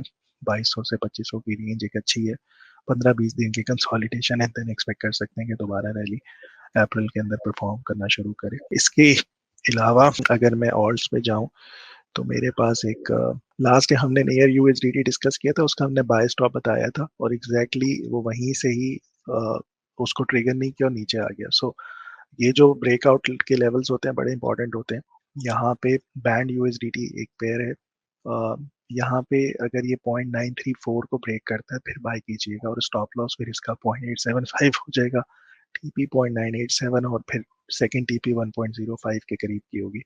सो ये ब्रेकआउट पे बाय करना है, करंट प्राइस पे बाय नहीं करना। ये एक अच्छा एक सेटअप हो सकता है, परफॉर्म करता हुआ नजर आ सकता है। सो ओवरऑल हमारा ये है ग्लोबल मार्केट्स और फॉरेक्स और क्रिप्टो से। चले परफेक्ट हो गया। चलिए अब इसको रैप अप करते हैं। आई थिंक कि ये वाला भी हमारा एपिसोड काफी अच्छा रहा और उम्मीद है कि काफी लोगों को काफी अंडरस्टैंडिंग हुई होगी। देखें, फंडामेंटल्स को भी हम यूज कर रहे हैं, मैक्रो इकोनॉमिक को भी यूज कर रहे हैं, सीजनल्स को भी यूज कर रहे हैं, इवन सेंटिमेंट्स को भी यूज कर रहे हैं, जिसमें आपका टैरिफ की बातें वगैरह सारी आ जाती हैं, ये भी सेंटिमेंट्स के अंदर होता है। तो ये जो कैपिटल मार्केट्स होती हैं, ये सारी चारों चीजों के ऊपर चल रही होती हैं and you have to analyse कि अगर सारे फैक्टर्स, मेजॉरिटी फैक्टर्स, जिस तरह से फराज भी अपने टेक्निकल्स के ऊपर बुल्स के फैक्टर्स एंड बियर्स के फैक्टर्स सारे एंटर करके ट्रेड ले रहा होता है, इसी तरीके से आपने इन्वेस्टमेंट जो करनी होती है वो भी इसी तरीके से करते हैं। टीजीएल के मैंने एग्जांपल दी, मेपल लीफ की फराज की कॉल भी थी, आपने देखा बड़ा बेहतरीन परफॉर्मेंस हो रही है। क्यों हो रही है? क्योंकि रिजल्ट्स बेहतर आए। अब रिजल्ट्स बेहतर आना कई कंपनीज के आते हैं, लेकिन इस तरह से मेजर परफॉर्मेंस एकदम शार्पली हो जाना, उसके बैकएंड से ये होता है कि कभी कभी अनएक्सपेक्टेड रिजल्ट्स आते हैं। अनएक्सपेक्टेड से मतलब होता है कि कहीं पे अगर आपका कोई टैक्सेस में छूट आ जाए या पिछले साल की निस्बत कोई डेफर्ड टैक्सेशन लगी होती है वो कैंसिल आउट हो जाए, तो उसके बाद आपके अर्निंग्स एकदम से शूट कर जाती है। उसकी वीडियो ऑलरेडी एक मेरी मौजूद है, एक्सप्लोसिव स्टॉक्स कैसे ढूंढने होते हैं, तो वो भी आप सरमाया पे यूट्यूब पे देख सकते हो। लेकिन आप लोगों ने अगर ये सीखना है तो अगेन अभी लास्ट दिन है, आज के दिन 7 को कहा था, लेकिन अगेन 1-2 दिन शायद जब ये at the time of recording जब कल तक आ जाएगी तो तब भी मेरे ख्याल से तब होगा। आई डोंट नो कि होगा कि नहीं है। खैर अर्ली बर्ड डिस्काउंट आप लोग तब तक ले सकते हो। द पॉइंट इज के खुद से सीखें। जब आप खुद से सीखोगे तो then you can apply it और आप इसकी लर्निंग्स को भी आगे अप्लाई कर सकते हैं। ठीक है, चलिए नेक्स्ट वीक मिलते हैं। मेरी तरफ से, फराज की तरफ से, सरमाया की तरफ से अल्लाह हाफिज। सी यू गाइस नेक्स्ट वीक।